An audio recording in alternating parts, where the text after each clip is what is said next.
Graça e a paz, meus irmãos, boa tarde.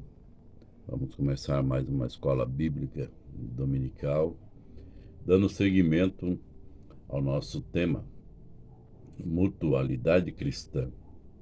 Hoje nós estamos na lição número 10 e nós vamos aprender hoje, instruir-vos uns aos outros.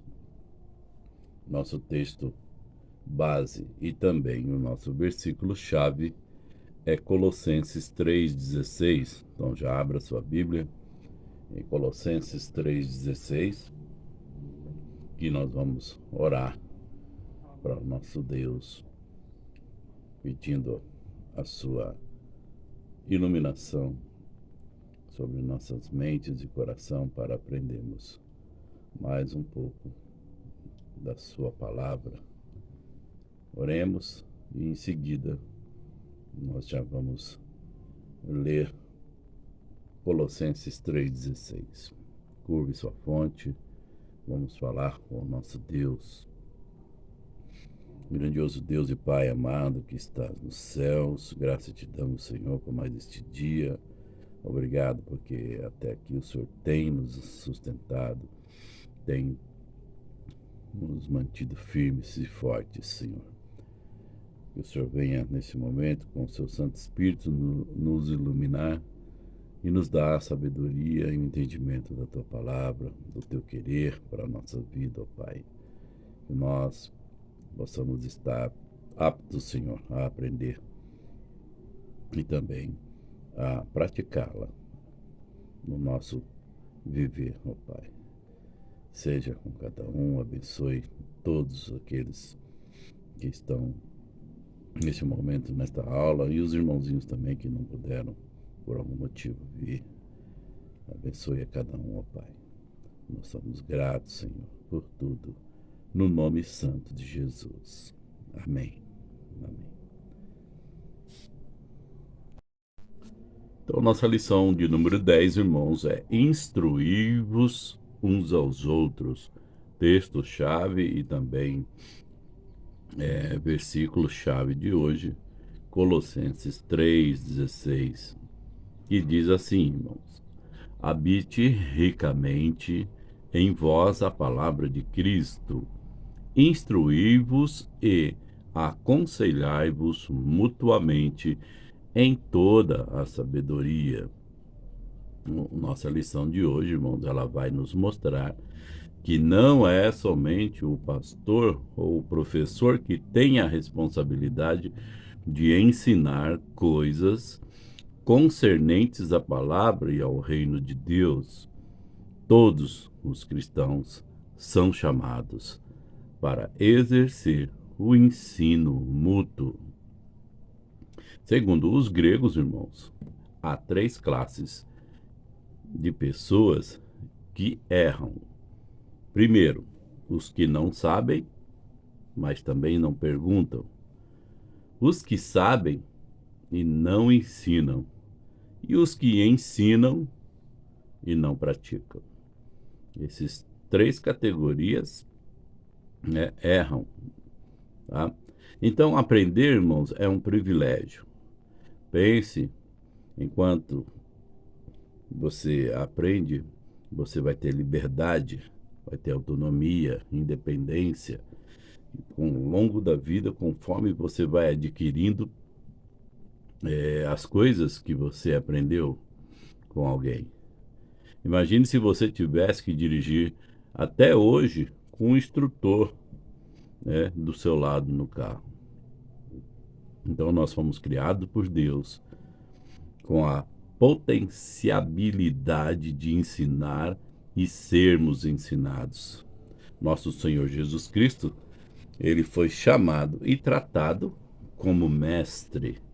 Seus seguidores eram chamados de discípulos ou aprendizes. Então hoje, irmãos, nessa lição, o nosso imperativo da mutualidade, ele tem a ver com o ensino. Um dos grandes escritores sobre o assunto, Lyle Bailey, ele definiu mais ou menos assim, irmãos. Ensinar ao irmão é mostrar e aplicar a ele princípios da Bíblia, de modo que ele os entenda e tenha a possibilidade e vontade de aplicá-los na modificação do seu comportamento. O pai, a mãe, o professor, o pastor, o irmão, o amigo, o cônjuge, o vizinho, o parente ou aquele colega de trabalho são alguns dos instrumentos que Deus usa para a prática do ensino. Então devemos ensinar uns aos outros. É o que se chama de ensino informal, irmãos, ou seja, ninguém precisa ter o título de professor para ensinar ou estar numa sala de aula, para poder passar algum tipo de ensinamento para alguém, tá? Então, aprender, irmãos, é descobrir aquilo que você já sabe ou fazer e demonstrar o que você sabe, tá? Ensinar é lembrar aos outros que eles sabem tanto quanto você, tá? Então, nós todos, então, somos aprendizes, tá? Somos fazedores e professores uns dos outros, né? Ensinar não é um privilégio de uma pessoa ou de um título, tá? Todos nós, a cada dia, aprendemos algo novo, né? E temos que ter a consciência de passar esse conhecimento adiante. Então, irmãos, aprender é uma tarefa para toda a vida. Logo que a criança nasce, ela já começa a aprender e continua fazendo isso por toda a sua vida.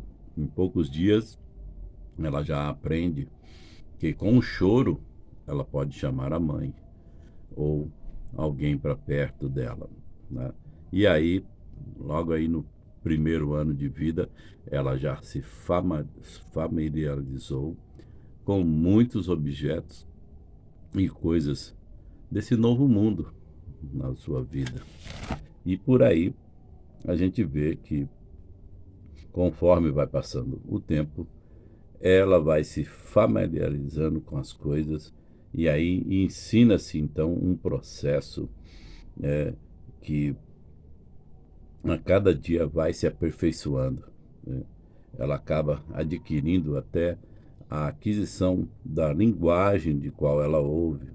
E a partir dos 5 ou 6 anos, ela já vai para a escola, onde o meio de aprendizagem lá ela é bem dirigida, e aí então se adquire hábitos, habilidades, informações, né, e conhecimentos. As suas atitudes são praticamente aprendidas através desses ensinos e é dessa forma que se inclui um cidadão na sociedade, né? E se faz então aí um cidadão conhecedor, né? Ou seja, um bom cidadão.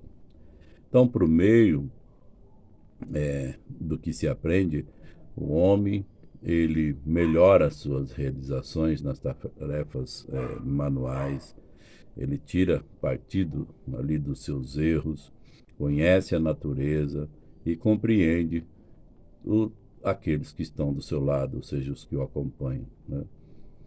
Somos todos nós uma parte, né, disso tudo e tudo aquilo que nós aprendemos, né, nós temos praticado em nossas vidas, tá? Uma psicóloga disse uma vez, né, que a aprendizagem ela é um processo tão importante para o sucesso da sobrevivência do homem que foram organizados meios educacionais e escolas para tornarem essa aprendizagem, né, mais eficiente. Então, as tarefas são aprendidas, né, numa complexidade aí bem importante para que o homem possa, então, se agregar a uma sociedade. Mas e a Bíblia, irmãos? A Bíblia, ela é um meio de aprendizado, né?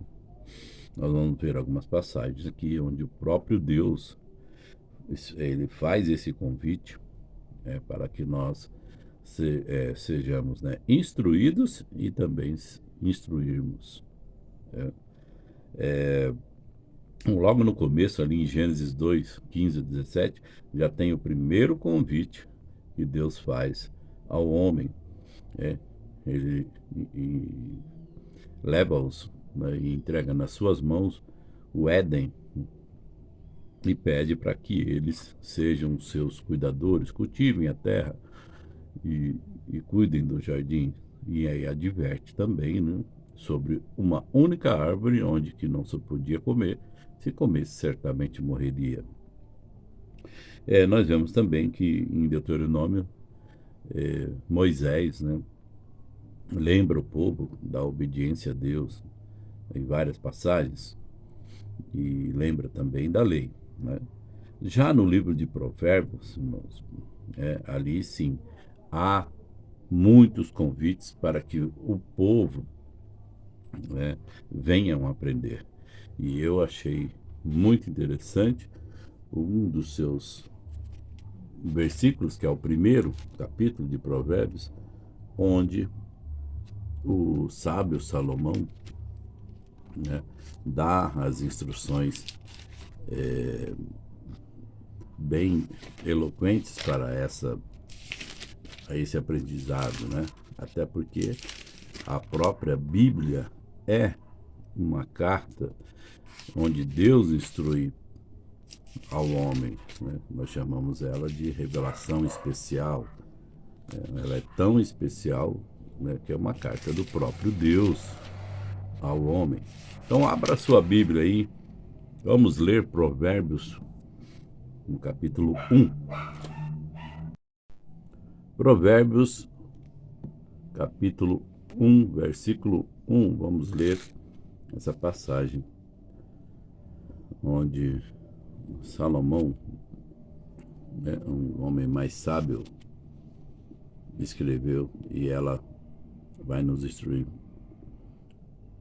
O primeiro verso, irmãos: Provérbios de Salomão, filho de Davi, o rei de Israel, para aprender a sabedoria e o ensino, para entender as palavras de inteligência, para obter o ensino do bom proceder, a justiça, o juízo e a equidade, para dar aos simples prudência e aos jovens conhecimento e bom siso. Ouça o sábio e cresça em prudência, e o instruído adquira habilidade, para entender provérbios e parábolas, as palavras e enigmas dos sábios. O temor do Senhor é o princípio do saber, mas os loucos desprezam a sabedoria e o ensino. Então aí, o homem que pediu a sabedoria para Deus, nos instruindo, Salomão. E ainda nós temos várias passagens bíblicas que nos convidam a aprender, irmãos. Jesus mesmo disse em Mateus 11:29, aprendei de mim, buscai o entendimento e o aprendizado no próprio Jesus Cristo. O ensino também em Paulo era o principal alvo do apóstolo, ensinar durante o seu ministério, né? E o objetivo principal das Escrituras é ensinar o homem o caminho que deve seguir. Ou seja, a carta especial, a revelação de Deus ao homem, o seu principal objetivo é instruir e nos ensinar.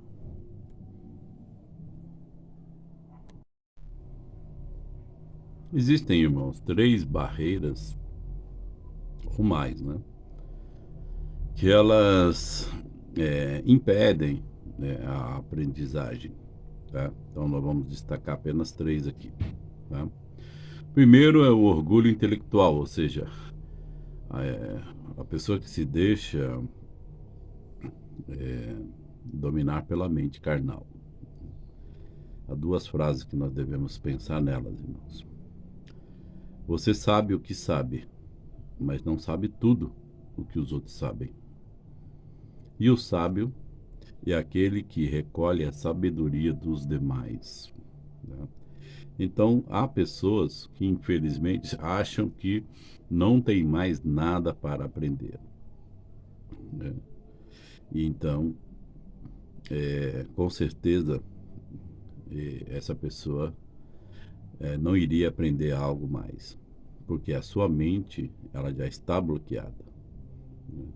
Lá em Provérbios 3, versículos 7 e 8, já nos diz que nós devemos meditar e aprender cada dia mais na palavra de Deus.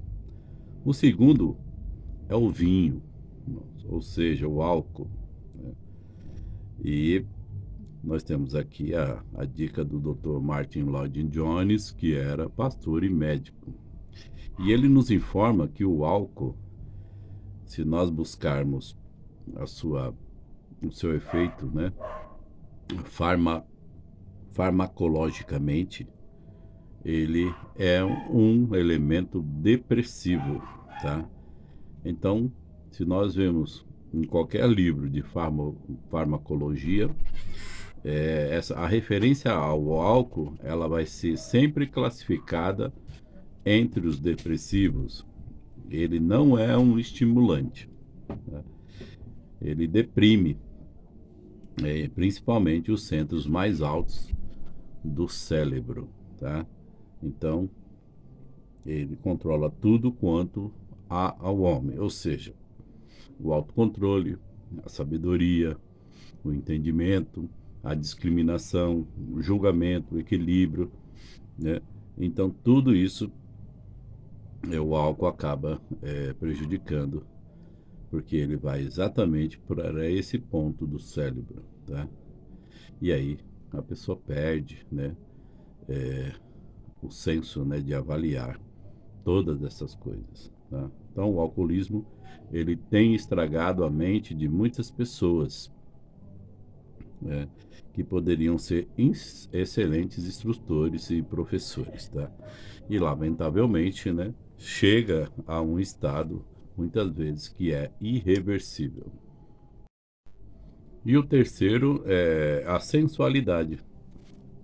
Paulo fala em 2 Timóteo 3, 6 e 7, irmãos, que a mulherzinha sobrecarregada de pecados, conduzida de várias paixões, que aprendem sempre e jamais podem chegar ao conhecimento da verdade. Então, que não se deixe usar, né, pelas essas habilidades, né? Já John Stott, um dos grandes pregadores, escritores, né, usou o termo, né, de Paulo no grego, né, que diz mulherzinhas. Ele diz que é um termo de desprezo para as mulheres ociosas, tolas e sem firmeza. A fraqueza delas tinha dois aspectos. Primeiro, eram moralmente fracas, ou seja, carregadas de pecados, afetadas por várias paixões. E segundo, intelectualmente fracas, instáveis, né, crédulas e ingênuas. Então, eram do tipo de mulheres que aprendem sempre, mas não conseguem colocar em prática esse conhecimento da verdade, tá? São incapazes, assim, de alcançar qualquer convicção firme, né? Ou são comparadas a pequenos barcos, onde a maré e o vento jogam-as para lá e para cá, tá?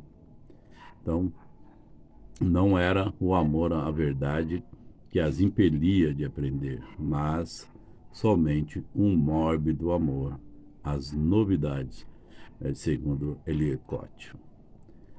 Então, nós vamos ver agora, irmãos, quais são as qualificações para instruir, né? Saber é ser capaz de aprender. Então, nós vamos ver algumas qualificações do instrutor. Muitos acham que não podem instruir porque eles não possuem o dom do ensino. Então, nós podemos dar aí alguns exemplos, né, que o evangelista não nasceu sabendo evangelizar, né? Porque a palavra de Deus nos diz, né, irmãos? Todos nós somos chamados a contribuir, né? Mas nem sempre todos temos este dom. Então, quem pode, então, instruir? Vejamos, então, aqui, numa das passagens bíblicas escrita por Paulo, que diz: habite ricamente em vós a palavra de Cristo. Esse verbo grego quer dizer fixar residência na casa. Ele é ricamente, de forma abundante, tá? De forma valiosa. Então, sendo assim, a palavra de Cristo, deve estar superabundante em nossa mente e no nosso coração, tá? E aí, então, você não tem nem porquê, nem o que, né, para não ensinar. Se a palavra de Cristo superabunda, né, e ela habita em você, na sua mente e no seu coração, você tem aí então todo o material para que você possa ensinar os outros, tá? Aqueles que têm prazer em ensinar uns aos outros devem observar algumas características, né, desse dom precioso, tanto o material como o transcrito, tá? E a primeira, nós vamos ver que uma dessas características é a descrição, ou seja, o dom de ensino é a capacitação divina para entender, explicar claramente e aplicar a palavra de Deus na vida dos seus ouvintes, fazendo com que eles tornem cada vez mais semelhantes a Cristo.